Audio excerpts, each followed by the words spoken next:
Lições da Bíblia. Apresentação: Leandro Quadros.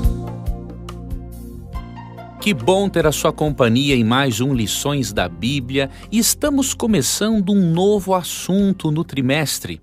Estamos começando a estudar sobre o livro do Apocalipse. Com certeza você já ouviu falar da palavra Apocalipse, e alguns ouvintes devem ter ouvido falar da palavra Apocalipse com um sentido negativo, pejorativo. Porém, não há um porquê de você ter medo da palavra Apocalipse. Porque a palavra Apocalipse se refere ao último livro da Bíblia, um livro cheio de ensinamentos e cheio de esperança. E é sobre este livro do Apocalipse que nós estudaremos ao longo desse trimestre. Diariamente teremos uma lição nova para avaliarmos aquilo que Deus tem a nos ensinar por meio do Apocalipse e de que maneira isso impacta a nossa vida, a nossa realidade hoje. Para estudarmos o Apocalipse, precisamos começar, obviamente, estabelecendo uma base, um fundamento correto. Uma boa base é fundamental para entendermos o livro do Apocalipse. E esta base repousa em algumas colunas. A primeira coluna, que faz parte de toda essa base para o estudo do livro do Apocalipse, é o conceito bíblico de inspiração. Você tem que crer que a Bíblia, do Gênesis ao Apocalipse, é inspirada por Deus. E que a Bíblia é a perfeita palavra de Deus na imperfeita e limitada linguagem humana. Isso significa que a Bíblia é perfeita, mas a linguagem humana para descrever as ideias divinas, a linguagem humana é imperfeita.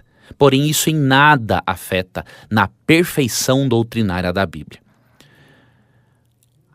A segunda coluna que faz parte deste fundamento sólido para o estudo do Apocalipse é de que devemos abordar o Apocalipse de uma perspectiva historicista. O que é isso?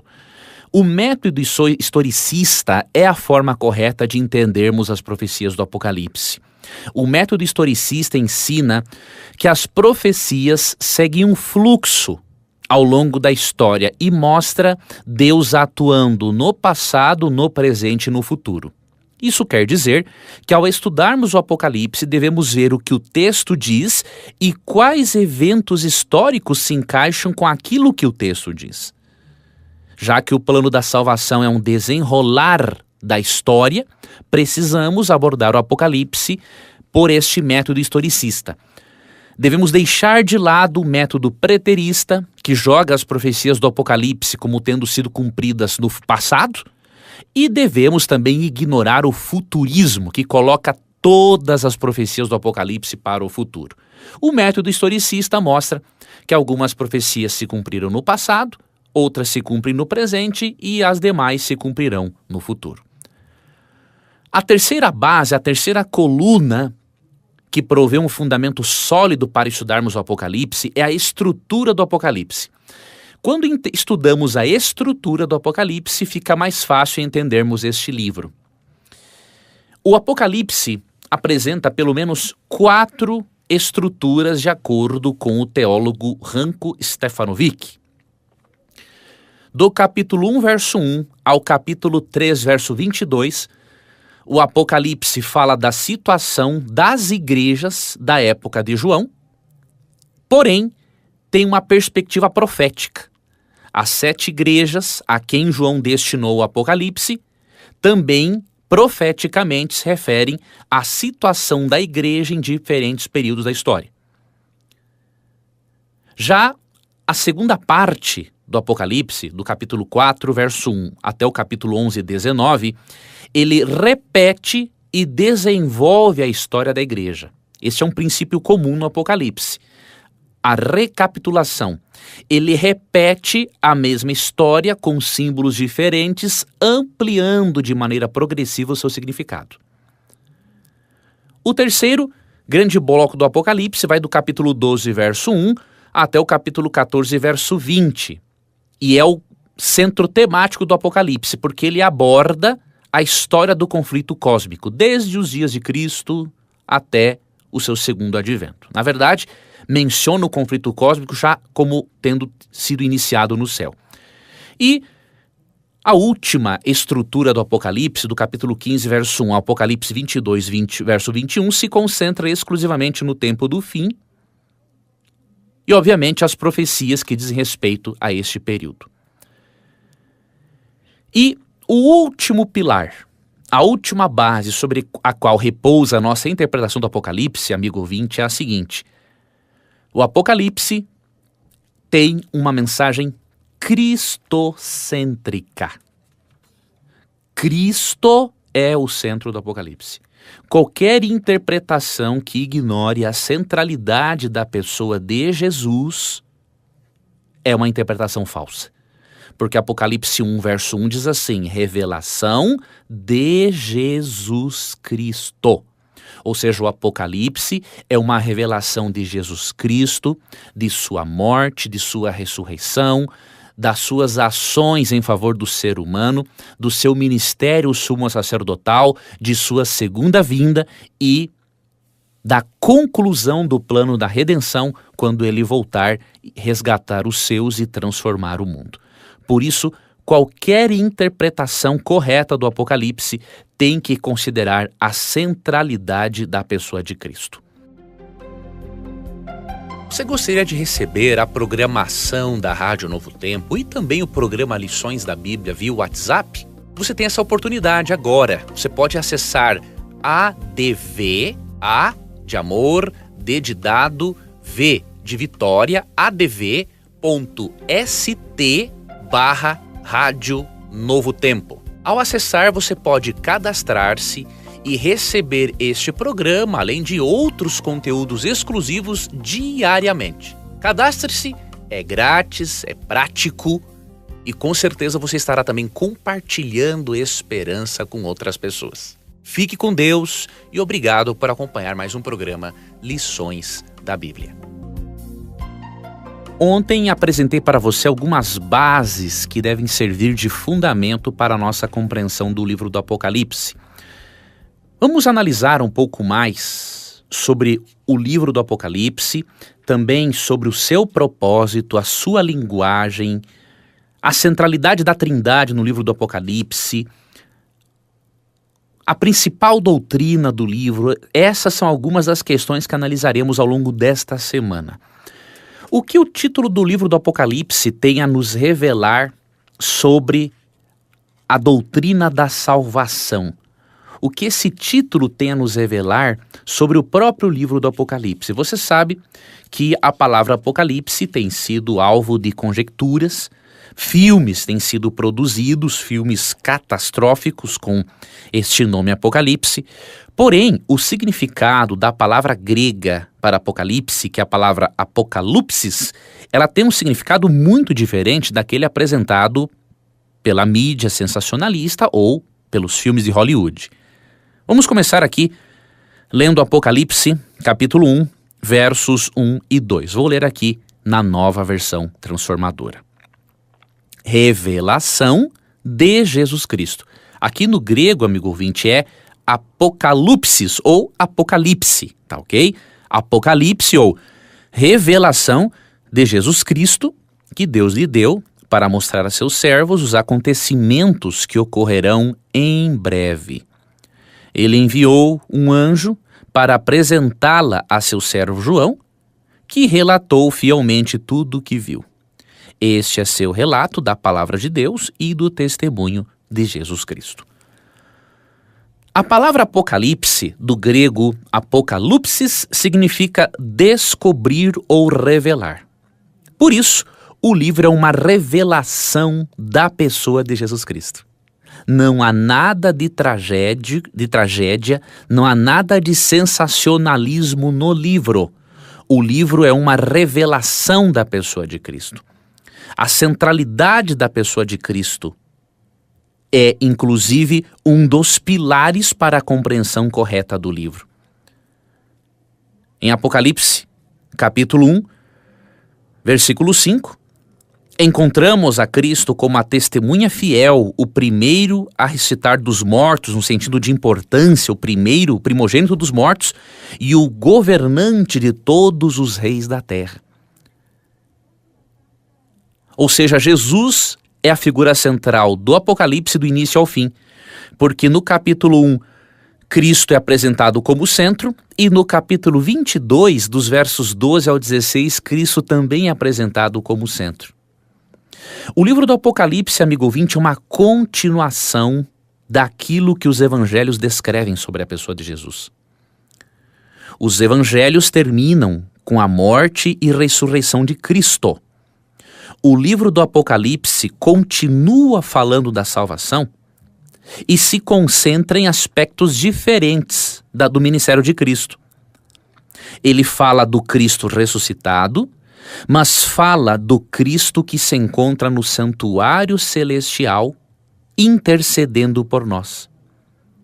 Ele enfatiza o ministério sumo sacerdotal de Cristo, no qual o Senhor Jesus é o nosso intercessor e também o nosso juiz.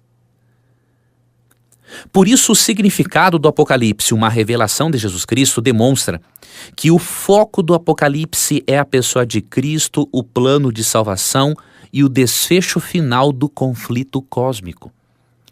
Estudando o livro desta perspectiva correta, você não vai cair no extremo do sensacionalismo e nem no outro extremo que diz que é impossível entender os símbolos do Apocalipse. Nessa semana, nós teremos inclusive uma lição mostrando que temos sim como interpretarmos a grande maioria dos símbolos do Apocalipse. Qual é o propósito do livro do Apocalipse? Vamos ler Apocalipse, capítulo 1, verso 1. Revelação de Jesus Cristo que Deus lhe deu para mostrar a seus servos os acontecimentos que ocorrerão em breve. Eu li na Nova Versão Transformadora e aqui percebemos que o propósito principal do Apocalipse é nos mostrar os acontecimentos futuros. Porém, Deus não quer, amigo ouvinte, satisfazer a nossa curiosidade do futuro. O propósito de Deus, ao demonstrar os acontecimentos futuros, é nos revelar aqueles acontecimentos necessários para a nossa salvação. E nos dar a certeza de que Deus está no controle da história e que Deus caminha com o seu povo ao longo da história, em meio aos momentos bons e em meio aos momentos ruins. O livro do Apocalipse quer dar-nos a certeza de que Deus acompanha o seu povo, de que mesmo Deus não prometendo que não passaremos por tribulações, Ele estará do nosso lado para enfrentarmos as tribulações da vida. E o Apocalipse foi escrito num contexto em que os judeus cristãos enfrentavam perseguição. Então Deus dava para eles a certeza da sua presença. E Ele dá também a nós a certeza da sua presença diante dos problemas da vida e diante da perseguição futura que os cristãos enfrentarão, de acordo com Apocalipse capítulo 13. Então o objetivo principal do livro é fortalecer a nossa fé em Deus. Porque ao vermos os acontecimentos futuros se cumprindo, a nossa fé em Deus se solidificará, confiaremos mais nele e permaneceremos em pé no conflito cósmico entre o bem e o mal. Apocalipse 22, verso 7 nos mostra que o propósito do livro também é nos mostrar que Jesus vai voltar. Diz assim: vejam, eu venho em breve. Felizes aqueles que obedecem às palavras da profecia registrada neste livro. O próprio Jesus diz aqui, e o apóstolo João registra, de que ele vem em breve, e por isso feliz é aquele que obedece a tudo aquilo que está registrado no livro do Apocalipse.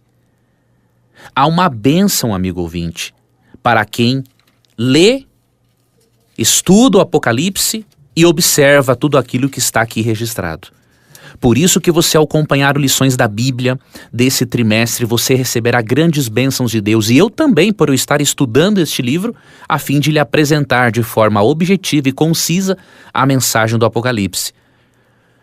Apocalipse 1,3 diz assim, na Nova Versão Transformadora: feliz é aquele que lê as palavras desta profecia, e felizes são aqueles que ouvem sua mensagem e obedecem ao que ela diz, pois o tempo está próximo. Já que o tempo da volta de Cristo está muito próximo, o Apocalipse diz que feliz ou bem-aventurado é aquele que lê, aquele que ouve e aquele que obedece ou guarda aquilo que Deus ensina no livro do Apocalipse.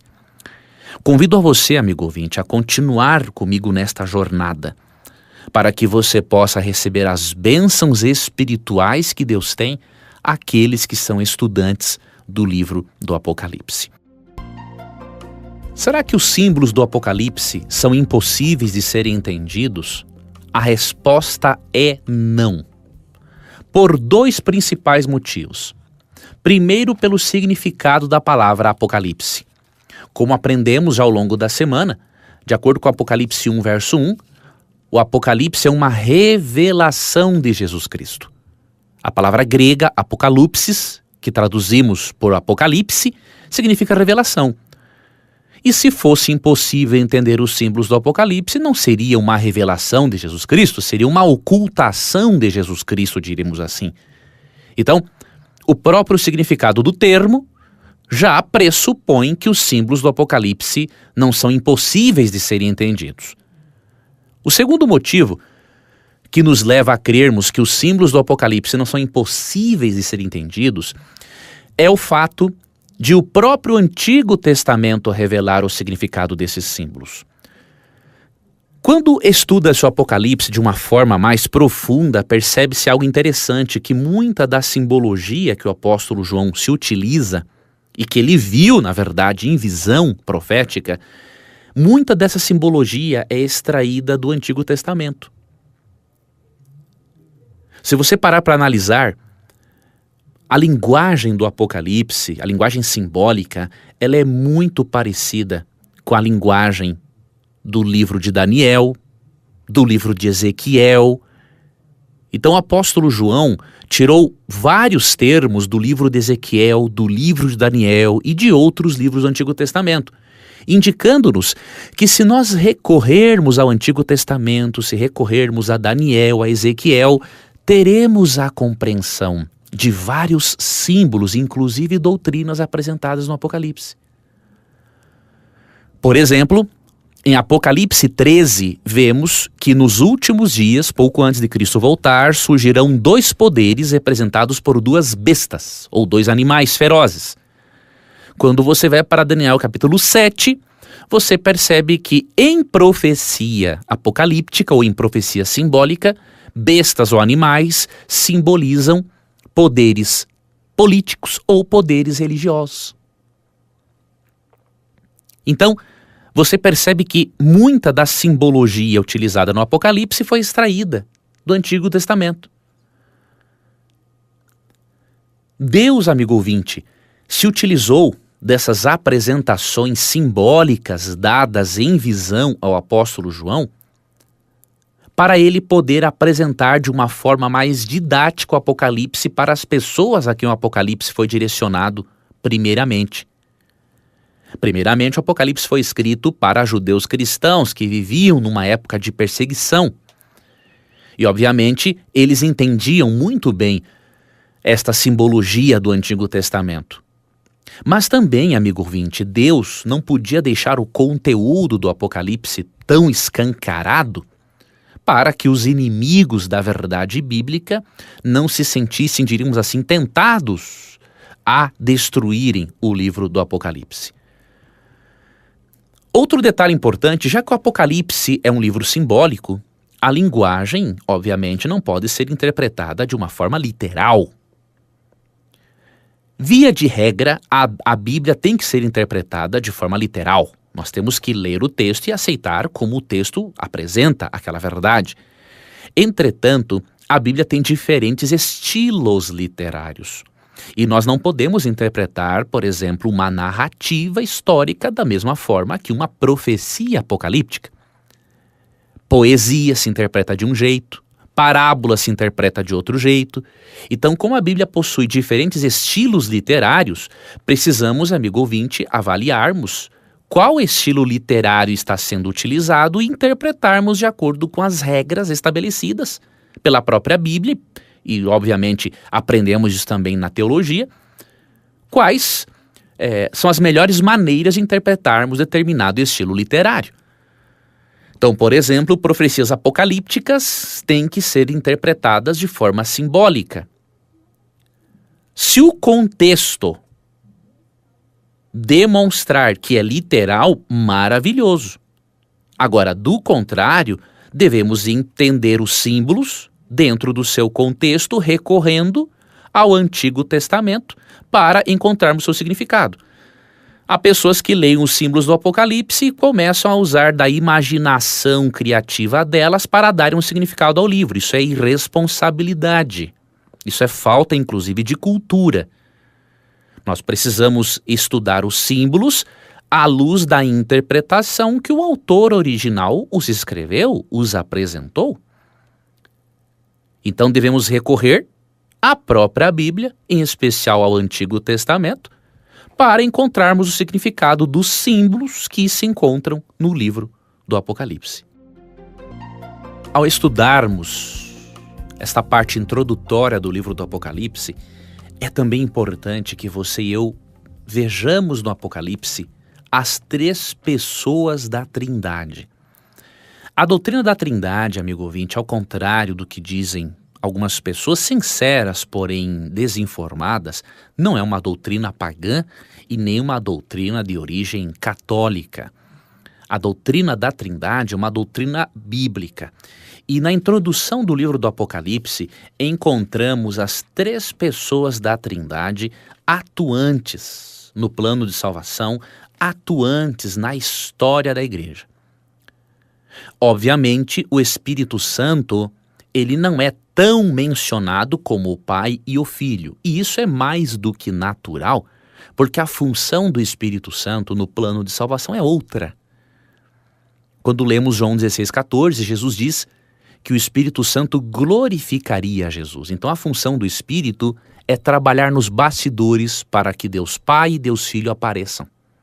E a sua função é atuar no interior do ser humano para convencê-lo da necessidade de Jesus, da necessidade de arrependimento e de preparo para a volta de Cristo. Entretanto, mesmo que o Espírito Santo apareça menos que o Pai e o Filho, ele aparece.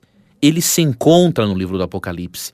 E eu quero ler para você Apocalipse 1, versos 4 e 5, para você perceber que as 3 pessoas da Trindade, os 3 maiores poderes do universo, atuam ao longo da história da igreja. Eu, João, escrevo às 7 igrejas na província da Ásia. Graça e paz a vocês da parte daquele que é, que era e que ainda virá, dos 7 Espíritos que estão diante de seu trono e de Jesus Cristo. Ele é a testemunha fiel dessas coisas, o primeiro a ressuscitar dos mortos e o governante de todos os reis da terra. Toda a glória seja àquele que nos ama e nos libertou de nossos pecados por meio de seu sangue. Aqui nós percebemos 3 pessoas divinas envolvidas na história da igreja cristã e atuantes na salvação do ser humano. Primeiramente aparece a pessoa do Pai. Ele é identificado como aquele que é, que era e que ainda virá. Esta identificação é uma identificação que se encontra no Antigo Testamento, que se refere ao nome divino de Deus, o tetragrama sagrado, que, segundo alguns eruditos, pode ser Yahweh, que significa eu sou o que sou. Então aqui é uma referência à existência eterna de Deus o Pai. Depois, aparece aqui os 7 Espíritos que estão diante do seu trono. Aqui a menção é o Espírito Santo. 7 é o número da plenitude na Bíblia. E os 7 Espíritos indicam que o Espírito Santo estava atuando de forma plena nas 7 igrejas da Ásia. A Ásia era um império, uma província, na verdade, uma província romana situada na região que hoje corresponde ao oeste da Turquia. E as 7 igrejas a quem foram destinadas o Apocalipse, elas estavam sob o comando do Espírito Santo. É por isso que há uma referência aos 7 Espíritos. De forma simbólica, o Espírito Santo é apresentado como atuando em todas as 7 igrejas. Em todas as 7 igrejas de uma forma plena. E depois do Espírito Santo aparece Jesus Cristo. Ele é a testemunha fiel destas coisas, o primogênito dos mortos. Ou seja, percebemos aqui as 3 pessoas divinas atuantes em favor da salvação do ser humano e atuantes na história da igreja cristã. Um outro detalhe interessante é que em Apocalipse capítulo 1, verso 5, é dito, amigo ouvinte, que Cristo nos ama e nos libertou de nossos pecados por meio do seu sangue.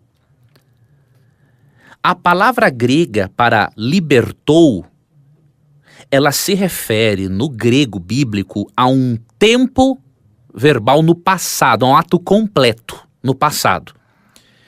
Isso significa que a morte de Cristo na cruz proveu toda a expiação pelos nossos pecados, todo o perdão, toda a absolvição necessária para os nossos pecados foi provida na cruz. Porque o texto diz: Ele nos libertou de nossos pecados por meio do seu sangue. E isso foi motivado pelo amor. Perceba que o Apocalipse começa dizendo que a Trindade se encontra presente com o povo de Deus ao longo da história e que a morte de Cristo na cruz é a certeza de que nossos pecados foram perdoados, de que nós podemos ser restaurados, de que podemos ter uma nova chance ao lado de Deus. Por isso, qualquer interpretação do Apocalipse que tire a Trindade do foco e que tire a Cristo como personagem principal e seu sacrifício na cruz é uma interpretação falsa. Qualquer interpretação que ignore o ministério, o sumo sacerdotal de Cristo e sua segunda vinda é uma interpretação falsa. Eu estou contente, amigo ouvinte, por você estar acompanhando Lições da Bíblia nessa semana, porque estamos estabelecendo algumas bases importantes para entendermos o livro do Apocalipse ao longo desses próximos meses. Você gostaria de receber a programação da Rádio Novo Tempo e também o programa Lições da Bíblia via WhatsApp? Você tem essa oportunidade agora. Você pode acessar ADV, A de amor, D de dado, V de Vitória, adv.st/Rádio Novo Tempo. Ao acessar, você pode cadastrar-se e receber este programa, além de outros conteúdos exclusivos diariamente. Cadastre-se, é grátis, é prático e com certeza você estará também compartilhando esperança com outras pessoas. Fique com Deus e obrigado por acompanhar mais um programa Lições da Bíblia. Tanto no início do livro do Apocalipse quanto no final, a volta de Cristo merece grande destaque. Veja, por exemplo, o que diz Apocalipse, capítulo 1, versículo 7. Vejam, ele vem com as nuvens do céu e todos o verão, até mesmo aqueles que o traspassaram. E todas as nações da terra se lamentarão por causa dele. Sim, amém.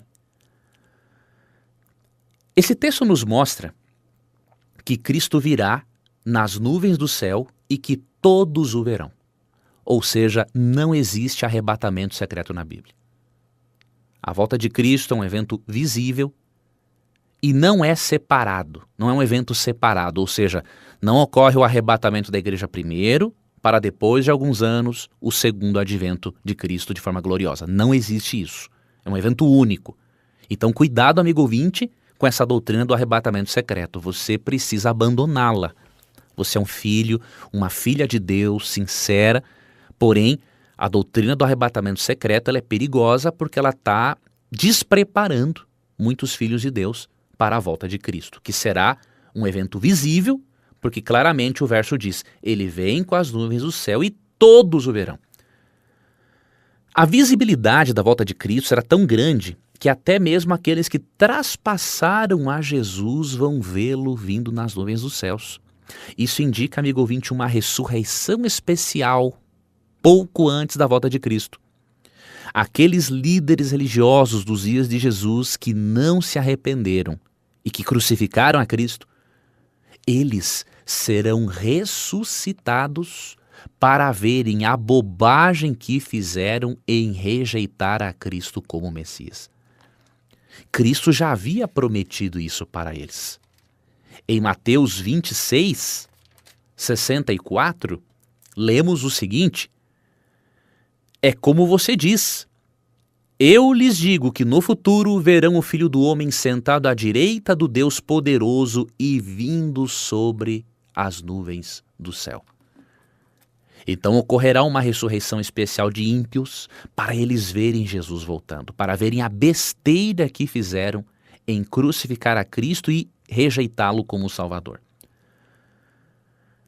Só que a volta de Cristo, ela é repetida também ao final do livro, ou seja, aparece a volta de Cristo de forma visível no início do Apocalipse, no capítulo 1, verso 7, e também ali aparece também nos versos 4 a 6.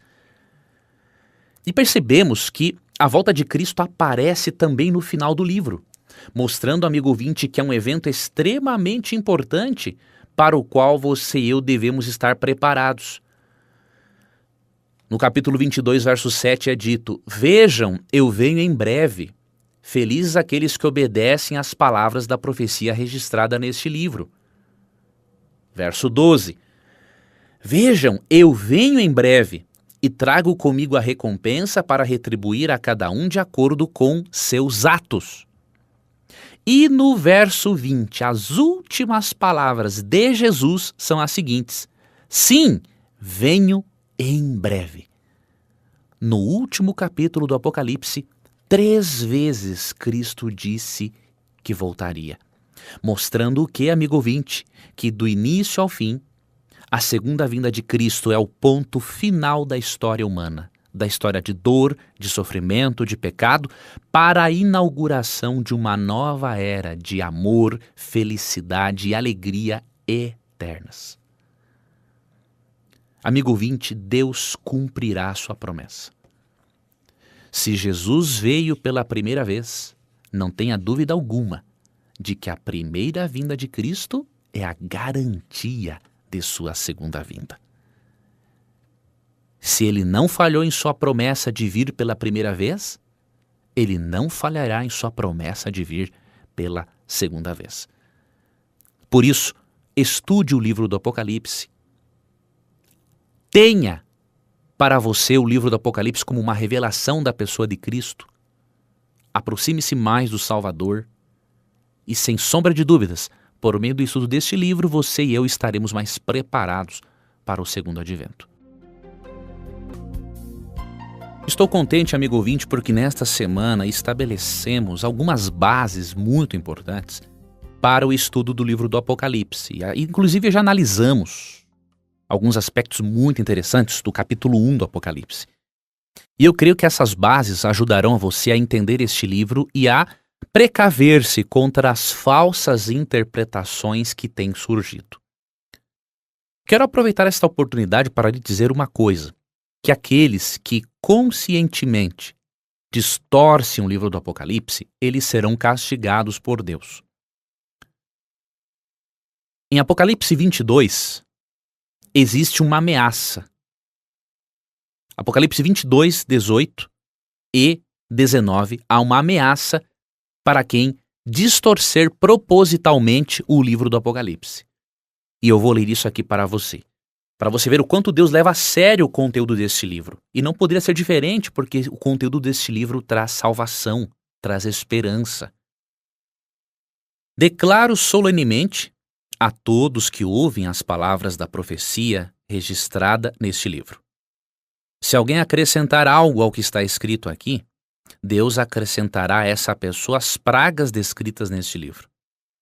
E se alguém retirar qualquer uma das palavras deste livro de profecia, Deus lhe retirará a participação na árvore da vida e na cidade santa descritas neste livro. Aqui há uma promessa de maldição tanto para quem acrescenta algo ao Apocalipse quanto para quem tira algo do Apocalipse. A pessoa que acrescentar algo ao Apocalipse, ela será atingida, juntamente com os demais ímpios, pelas 7 pragas do Apocalipse, mencionadas em Apocalipse capítulos 15 e 16, que serão 7 últimos juízos de Deus sobre a humanidade rebelde. E aquele que retirar alguma coisa do livro do Apocalipse, vai ser retirada a salvação dele. Ele não vai poder comer da árvore da vida. Por quê? Porque ele estará contribuindo para que mais pessoas percam a salvação, pois desvirtuar o livro do Apocalipse é impedir muitas pessoas de compreenderem o plano de salvação e o desfecho do conflito cósmico entre o bem e o mal. Distorcer o Apocalipse é despreparar pessoas para a segunda vinda de Jesus Cristo.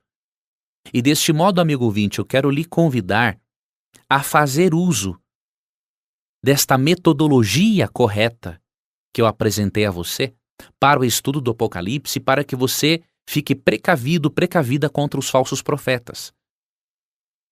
Aprendemos, entre muitas outras coisas, ao longo desta semana, que o método historicista é o melhor método para entendermos o Apocalipse, porque o método historicista mostra o cumprimento das profecias e a atuação de Deus no fluxo da história. Vemos um Deus atuando no passado, no presente e no futuro. Fazendo uso do método correto, você e eu não cairemos no risco, não correremos o risco de deturparmos o Apocalipse e prejudicarmos a nossa compreensão da vontade de Deus para nossas vidas. E aqueles que ignoram por completo o contexto do livro do Apocalipse, que não estudam esse livro sagrado com reverência, com atenção, não fazem uso dos critérios corretos, especialmente utilizar o Antigo Testamento para interpretar a simbologia do livro e ficam fazendo sensacionalismo e criando interpretações da sua própria mente, se tais pessoas não se arrependerem, Deus irá castigá-las. É o que Apocalipse 22, 18 e 19 promete. E Deus dá essa advertência séria porque, repito, o conteúdo do Apocalipse é muito importante. Como o conteúdo gira em torno da pessoa de Cristo, o conteúdo traz salvação. E por isso, Deus leva muito a sério a forma como tratamos este livro.